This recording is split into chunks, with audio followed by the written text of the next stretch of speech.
ఎవరితో మాట్లాడుతున్నావే? ఊరు నుంచి అన్నయ్య వస్తే మాట్లాడుతున్నా.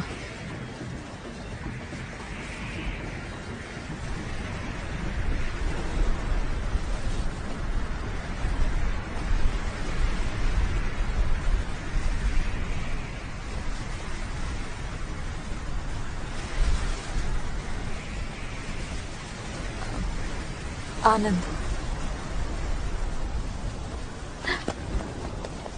విరాజ్ ప్లీజ్ నాకు ఒక 10 minutes నేను మళ్ళీ వచ్చి నీతో మాట్లాడతా.